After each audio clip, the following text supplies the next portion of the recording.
I'm very happy to be joined this week in our episode of the podcast by a team from Regnan, who, as you will soon hear, have been doing a very impressive and interesting piece of work that really looks into the environmental impact of hydrogen basically as a tool for investment. So what are we investing in? Why are we investing in it? And what's the kind of unintended or unforeseen consequences of that in some situations? So one note before we carry on, which is normally these podcasts are a one-on-one exercise. Now, today we're going rogue and there's actually four of us in this conversation.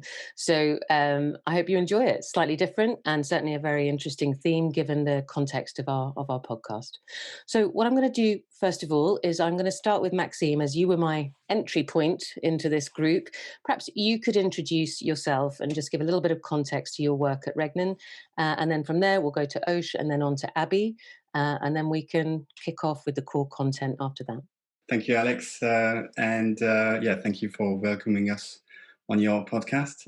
Very happy with that. And very much enjoyed the listening to the previous conversations you had with other guests. So thank you for getting us here. So my name is Maxime Lefloc. So I have spent the last decade in sustainable finance.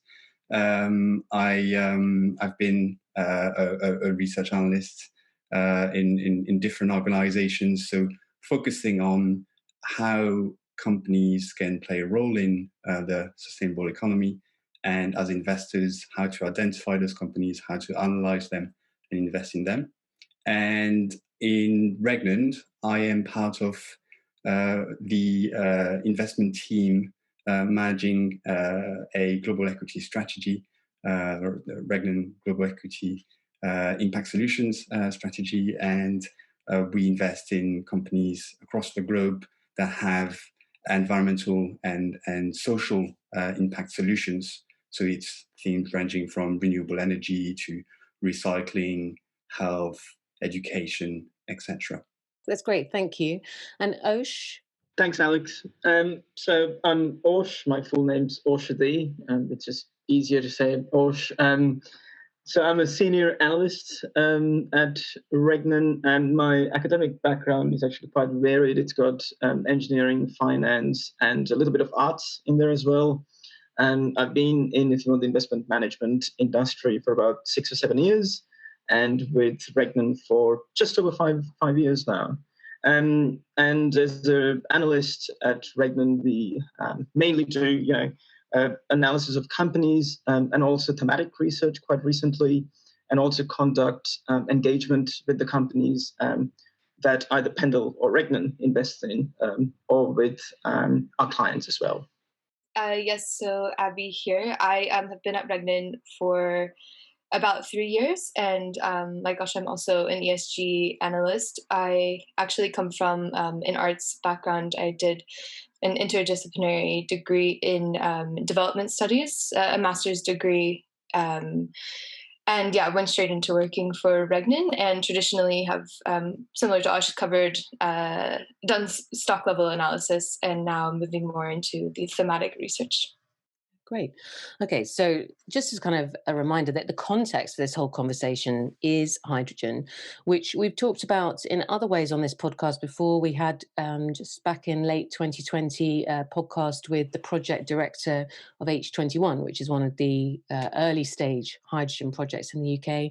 It's definitely come up in other conversations, but most of the time when hydrogen comes up, and I was saying this to you all before we started, most of the time I see hydrogen as being discussed in its economic terms, in the sort of the cost and investability as a solution to decarbonise. We're talking about something a little different here today.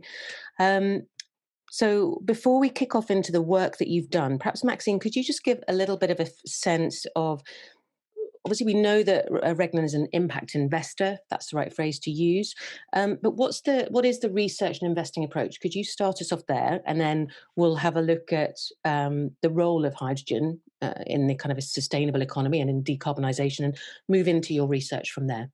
Yeah, so Regnan has a long history actually that goes back from the 1990s, looking at sustainability and its implications in terms of investment. So it really started in the 1990s with research at Monash University in Australia. So it was a spin-off of a environmental management center. So really rooted in that kind of academic approach of linked to environmental science and building on a wider expertise over time, analyzing companies and engaging with them on their sustainability issues, and more recently developed a asset management arm. So from the research and engagement base to a asset management base, and this is where I come in, launching an impact investment strategy that I mentioned before, and developing that approach. So building an impact investing franchise. Now, the reason that why this matters, I think, is that, as you mentioned, we've done research on the environmental angle related to hydrogen, because I think this is what investors over time are getting more interested in. I mean, you see that we are an example of impact investors, but that movement is growing throughout the globe, and there is a growing recognition from investors that sustainability issues are extremely relevant to the investment case when investing in a company, because they will have an extremely important effect on the success or failure of an investment going forward. And so in that respect, hydrogen, the economics of hydrogen are extremely important. We spent a lot of time trying to understand this alongside any other industry we can invest in. The economics are really important, but the environmental and social angles are also extremely important to make sure that you do have a long-term viable solution, especially when we talk about the context of decarbonization, to the transition to low carbon economy. Yeah, I think it's interesting when you first got in touch, again, I should say, because we were in touch a few years ago, and we're talking about this research project. I felt for a moment like a bit of an idiot, and here's why. Because in the industrial decarbonisation work that me and my team do, and the way that we support people in that area, we're just as guilty as everyone else as looking at technologies like hydrogen or CCUS or anything at a real face value level, a sort of, well, how does it decarbonize, and what does it cost? And bluntly, none of us had actually been asking the question of, where our clients, who are mostly in industry, actually looking at the sustainability of the technologies. As we've said, there is a lot of excitement around hydrogen, and I think this research that you've done is fascinating. So I'm actually going to direct this next question at Osh, which is really to sort of explain how you've gone about analysing the environmental impact of hydrogen, and just to talk us through the project and the approach that you took. So Regnan, generally, when we approach these kinds of thematics or problems, really, we try to look at the whole picture or take the systems view. We think that it allows for a more fulsome view, of an investment thesis or a theme. And of course, in line with that, we acknowledge that the emergence of industries such as the hydrogen economy are, complex adaptive systems. And, I use the term emergence in two ways. One is the emergence of the industry itself, but also the emergence in complexity, where the arising of new unexpected structures, patterns, or processes, where emergent phenomena appear to have a life of their own, So really the uncertainty surrounding the evolution of the industry as a whole. So really when you take that sort of, beyond the economics of that, the sustainability of the hydrogen economy as a whole. It's also, I like to think about these things as, the puzzle versus mystery kind of thing, that puzzles, while they can be difficult, they have one solution, whereas mysteries don't really have one solution or any defined rules to govern them. So in really, in dealing with these kinds of problems, we have to understand the multiple avenues and potential for varied evolution across the life cycle of the industry. So going beyond the headline impacts, going beyond, if you want, the conversation around economics or the sole primary focus around carbon. So we thought it would be prudent for us to investigate the life cycle impacts of carbon and beyond to fully understand the system. So in doing that, we essentially started with mapping the hydrogen economy. So looking at the different ways of producing hydrogen, via green means, via electrolyzers, or whether it's blue, via steam methane reforming with carbon capture and storage. We looked at the drivers of the hydrogen economy, whether it be carbon abatement or energy independence applications, industrial applications such as cement or steel or heating. And of course, always, the impacts from a view of how they contribute or are a risk to the Sustainable Development Goals.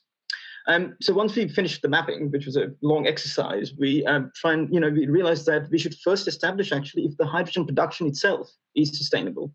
Because as logic will follow, if the production is unsustainable, then everything else that follows is likely to be inherently unsustainable.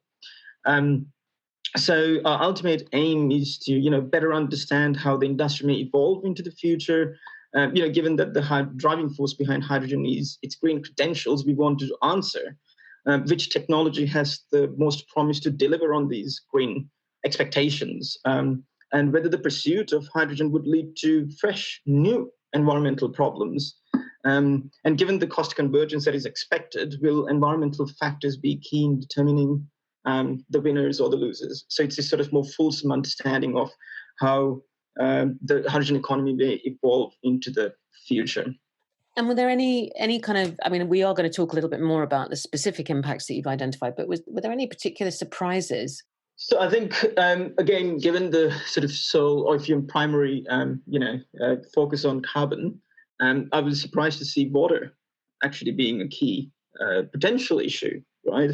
I was actually reading today, that if Australia is to service the projected export market of 550 million kilos of hydrogen by 2030, it would require 5.5 billion liters of water a year.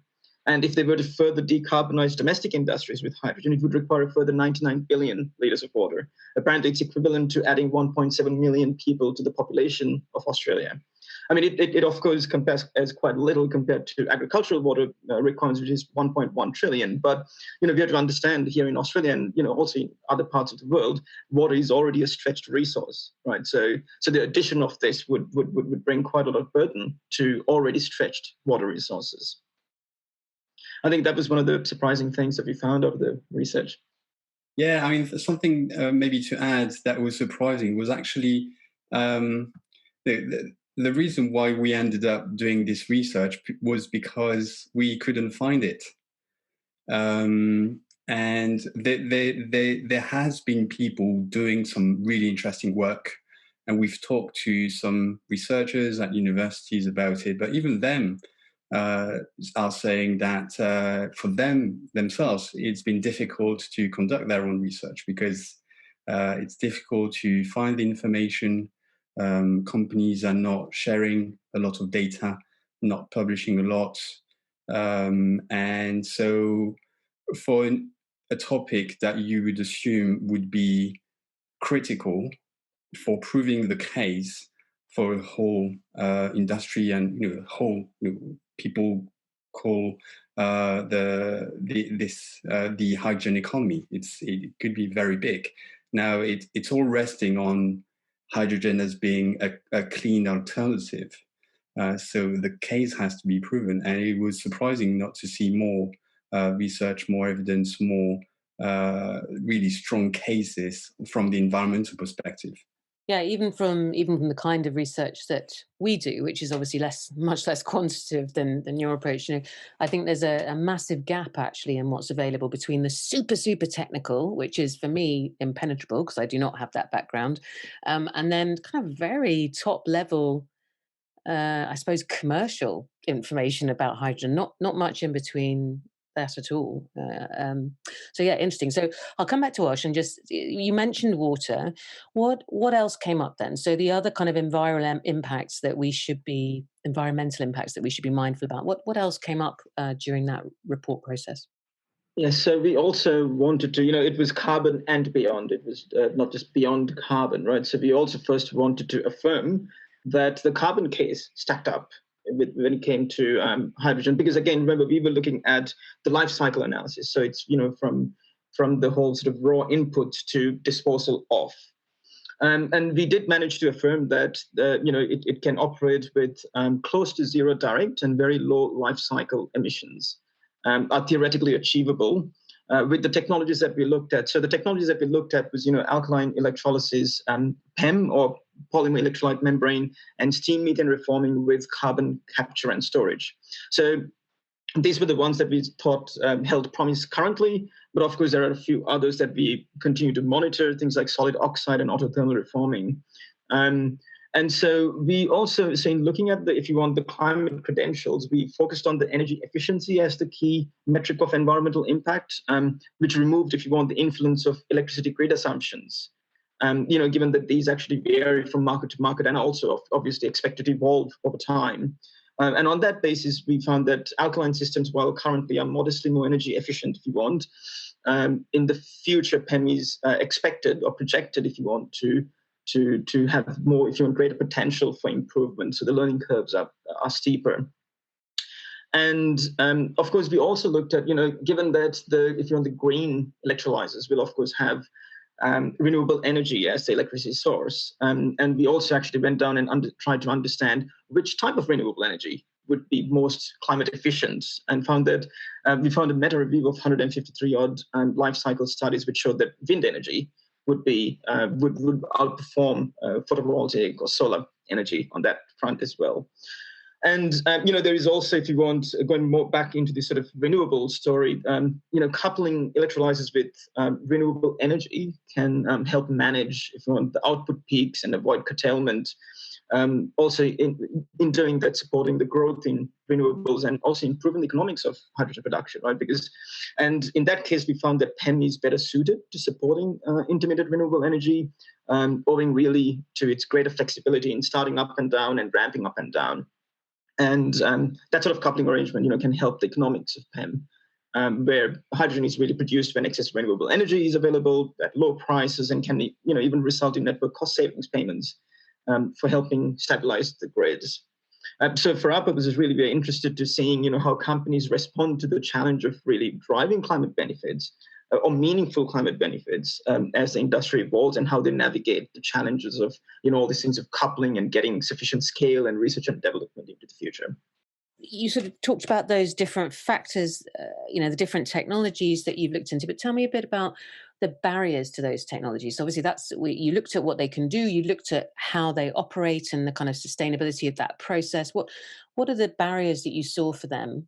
So, of course, we've already touched on water, right? So water can be a restrictive factor, particularly geographically speaking. So particular areas or particular regions might be better suited, given that they have more, water secure regions, for example. And of course, an alternative could be desalination. But of course, desalination, of course, has its own little baggage on environmental, because it will substantially add to the energy consumption and also will have its own other environmental impact. So that's something to be mindful of when we're looking at water in that sense. And of course, the other environmental impacts is relating to the mining and production of raw materials like nickel, zinc, platinum, iridium, and copper. And I think Abby will touch more onto these later. Also quite interesting is actual raw material that is required. So, for example, particularly when it comes to platinum and iridium, well, we don't see that being a problem in the short term. In the medium to long term, the risk of availability, if you want, really depend on how a whole host of other scenarios unfold. So there is, of course, the part about, technological advancements in PEM, for example, the ability to decrease the usage of platinum and iridium. But there is also, the sort of how the sort of internal combustion engines, which use platinum in their catalytic converters, actually evolve, and how electric vehicles might actually replace them. And also, of course, the improvement in recycling rates of platinum and iridium. When it comes to platinum, it's also, there is a risk of significant concentration of platinum in South Africa. I think over 90% of the reserves are in South Africa, which has its own risks attached to that, right? So the production requires power and water, which are both constrained in the region. So it might lead to, for example, supply interruptions potentially, and how companies navigate that would be something also to be aware of. Let me bring Abby in at this point, because one of the things that comes up quite a lot, actually, when you're talking to people in industry who are interested in hydrogen but have questions about it, but also some of the observers of industry who are critical about approaches to hydrogen. One of the things that comes up most, I would say, is if people are so keen to reduce carbon, why are they then looking at blue hydrogen, which is obviously probably the type of process that's getting the most, most interest at the moment, or seen as most feasible for many industrial applications, at least. So in choosing to look at steam methane reforming, there was that element where we knew that the hydrogen being produced today is currently mostly produced via steam methane reforming with natural gas as a feedstock. And going forward for those net zero and decarbonization needs, SMR combined with carbon capture, so blue hydrogen, is looked for several reasons. And one of those is that it's seen by the industry as a transition opportunity to green hydrogen. And it also maintains complementarity with regions with local natural gas supply and infrastructure already in place, where they also need to decarbonize. And looking at the industry right now, only 0.6% of hydrogen being produced today is via steam methane reforming combined with carbon capture. So it's not a lot. But just given this focus on blue hydrogen, especially by fossil fuel companies, we really wanted to get a stronger evidence base around its impacts. Admittedly, I had some skepticism going into this research. But so, yeah, going back to the surprises in our findings, it was really surprising to find that it remains comparable with renewable electrolysis, even at 100% renewables, from a global warming potential perspective, which I found extremely surprising. But the thing is that in those projections, there's some key uncertainties that we know are involved with carbon capture and storage. And other greenhouse gas elements within the life cycle as well, including with upstream methane emissions in the natural gas extraction process. So in relation to carbon capture and storage within the steam methane reforming process, you have about 60% of the emissions that occur within the process occurring pre-combustion, which the concentration of CO2 is a lot higher in that part of the process. So it's easier to capture and more cost effective to capture those emissions, whereas the remaining 40% are associated with flue gas emissions, which becomes more costly and more technically challenging, I suppose, to capture those, which increases costs. And so current best practice with steam methane reforming with carbon capture includes capture rates around 90%. From the studies that we've been reading, it seems like 99% capture rates is technically feasible now, but cost prohibitive to do so. And we know that the technology continues to improve as well around carbon capture. But just for those listeners who don't know, carbon capture, so the CO2 that is captured is then dried and compressed into a dense liquid form and transported and re-injected into the ground to be stored permanently. Sometimes this includes enhanced oil recovery operations as well. But this goes into either spent oil and gas fields or other geological formations, and then saline formations as well. Positively, there's an abundance of storage around the globe, but these do have to be considered on a case-by-case basis from a cost perspective and from a research perspective. All of these formations have individual characteristics, but long-term monitoring obviously has to be in place to manage these storage facilities over a long period of time. Like current standards require about less than 0.01% leakage rates each year, so that you have a 99% retention rate after 100 years of this carbon dioxide that's in the ground. Positively as well, experts appear very confident around this, but at the same time, you have only about 28 facilities that are in operation globally at the moment for carbon capture and storage facilities, that is, with about 40 in development stages. And I think this point really brings home that while it's considered reliable and technically feasible, the question remains whether it can be ramped up to the scale needed. And sorry, just last on this topic is also the upstream emissions associated. So even when you have a 99% capture rate, you still have emissions associated with the natural gas extraction process. So in order to limit that global warming potential, so the carbon dioxide equivalents emitted per kilogram of hydrogen, in order to limit that, you have to mitigate those upstream emissions, which we know is a big challenge in itself. Yeah. Well, I asked this question of Osh, but I'll ask it of you as well, Abby, which is, was there anything that came out of this beyond that, the impact you discussed so far that really struck you? Like what jumped out at you as being kind of like, wow, either you didn't expect it or it was more of a powerful issue than you had at first imagined? What kind of came up for you that really, really kind of struck home?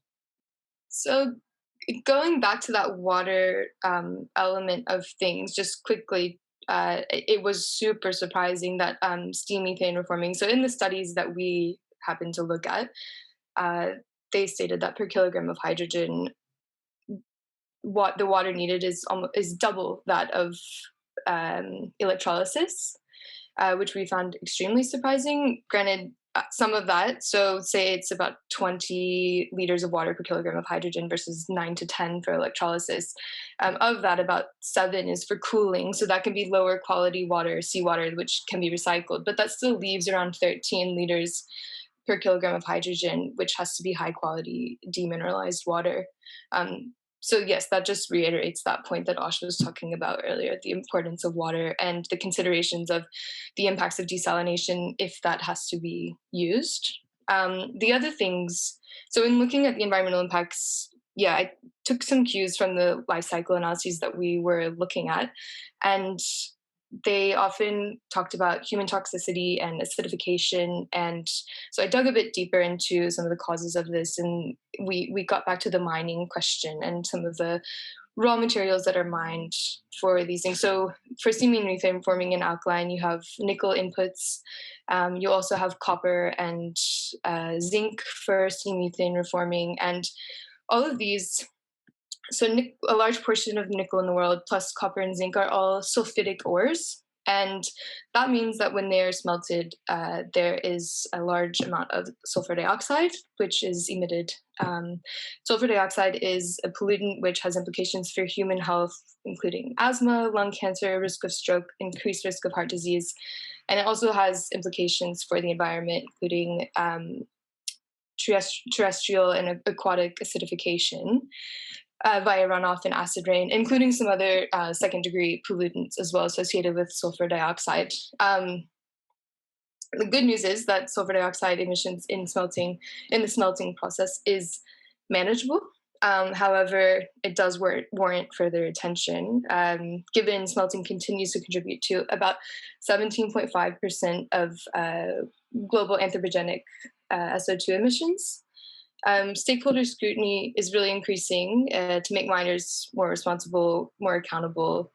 And this scrutiny comes from many directions, whether it be investors, activists, governments wanting to ensure that they're procuring sustainable materials.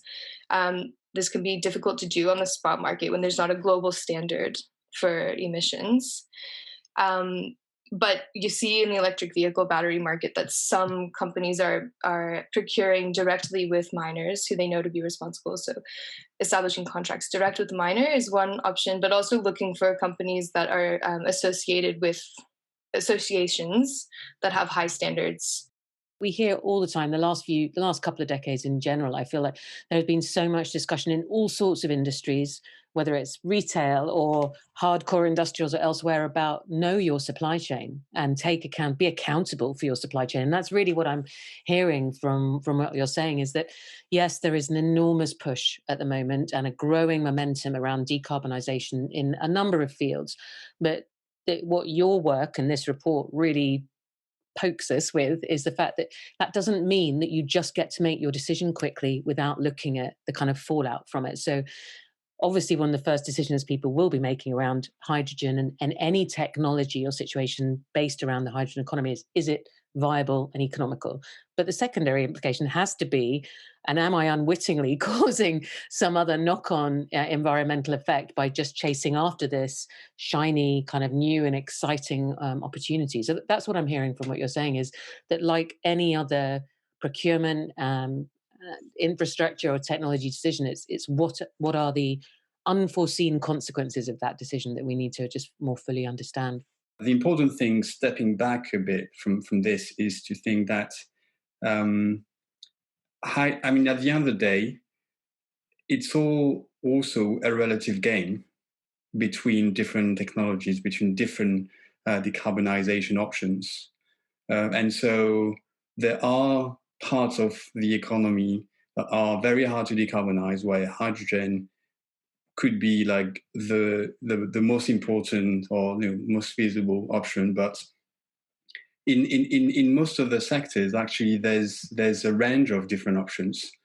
So we see that in transport, for instance. Well, hydrogen is competing with direct electrification. Often, the direct electrification is the main competing option, and you see that electric vehicles are getting very, very good, including on the environmental side. So there are still debates about electric vehicles, whether they are truly green, and so on. Now, because there's been so much focus on that, the whole industry has been doing a massive amount of work with issues such as the cobalt supply chain. There's been a lot of work in tightening up standards for human rights, for supply chain transparency, and so on, especially related to the DRC. There's been a lot of work in terms of decarbonizing the battery manufacturing process. You've got companies that are committing to full net zero, including the production of the whole electric car. So in transport, that's one where the change is happening very quickly with that wider view of the environmental impact. I think that's what's really important with hydrogen as well. Because one thing we want to avoid is mistakes of the past of some technologies that were seen as the future. If you look at first generation biofuels, it was seen as a big solution. Then research came in and so that actually when you take into account deforestation impact, the climate appeal of the solution is not that great.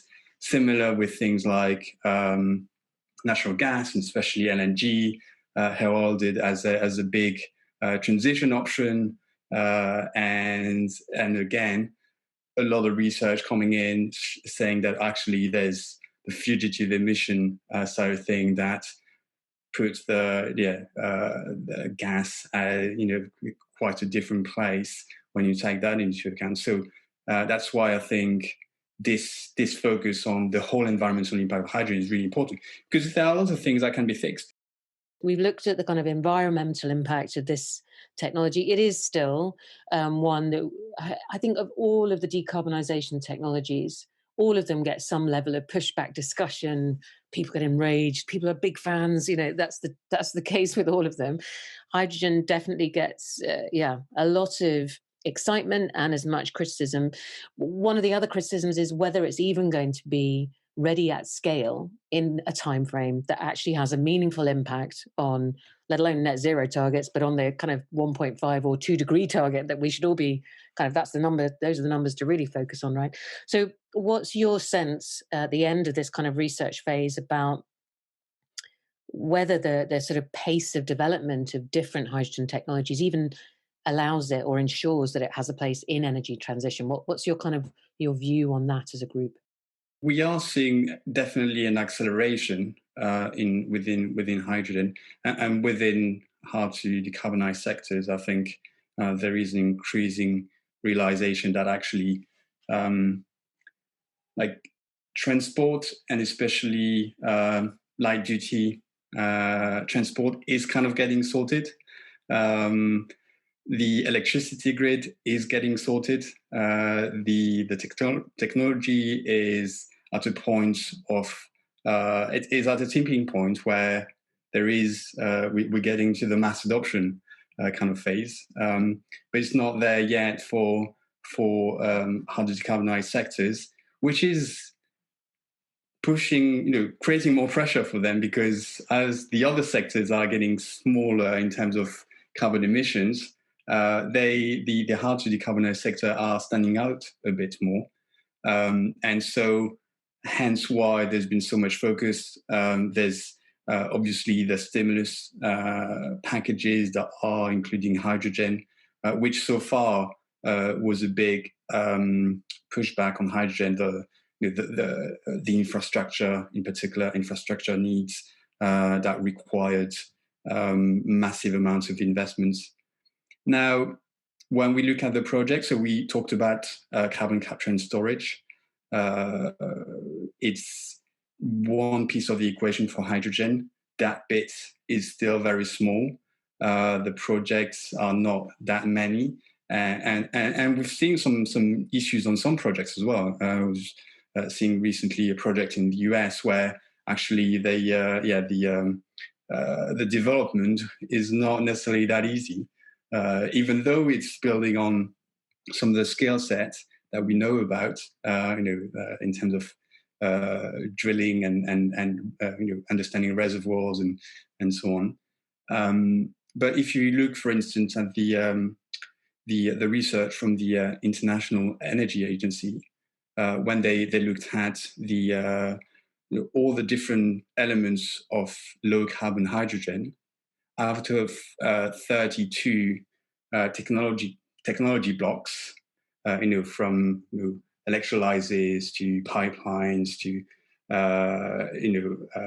fuel cell ships or trains, etc. Out of 32, there were only 3 that were considered at a mature stage. So we see still a lot of the technologies that are relatively early stage.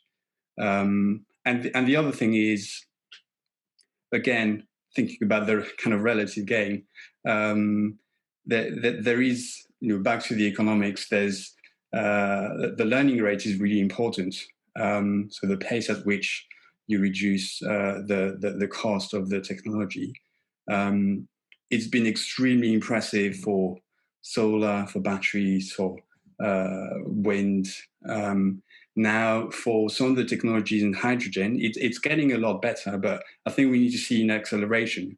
If you look at the numbers from the Hydrogen Council, which is promoting hydrogen economy, they themselves predict that the learning rate for technologies like PEM electrolyzers or alkaline electrolyzers for the next 10 years would be in the 9 to 13%. That compares to learning rates of in the 30s, for 35% learning rate for solar, 39% learning rate for batteries in the last decade. So there still needs to be a lot of work. So there's an increasing amount of investment. We see that with electrolyzers, for instance, that there is a focus on automating production, getting to the industrial stage, really, from small scale manufacturing to fully automated manufacturing lines, which will drive down the cost. And that's really interesting. But yeah, because there are still some kind of bottlenecks here and there that needs to be addressed. And again, that investment needs also to take into account investment in all those, addressing all of the environmental issues that we've talked about. Well, I suppose like anything on a steep development curve, like hydrogen, what reports like yours can do, along with the kind of the work that that you and others will be doing on the economic viability of different technologies, it just keeps pushing and corralling the kind of people developing those technologies in the right direction, doesn't it? And I think it provides, obviously industrials are the people that I spend most time talking to, but it's not only about industrials, it's about our kind of national infrastructure. It's all kinds of people that will be looking at hydrogen technology. It just encourages us all to consider the other impacts of what we're trying to do. So if our goal is to limit climate change and the impact on global temperature to 1.5 or possibly only 2 degrees of an increase, that's great. That's a great goal to have. And the technologies we choose are important, but we also need to look that they don't then have some other ecological or environmental impact. So I think incredibly valuable. And as soon as you have dotted the I's and crossed the T's in the report, I hope you'll share the link so that we can add it to the podcast notes for people to tap into. But on that note, I really just want to say thank you. Thank you, Abby. Thank you, Osh. And thank you, Maxim, for joining me today. It was a real pleasure. So thank you. Thank you very much.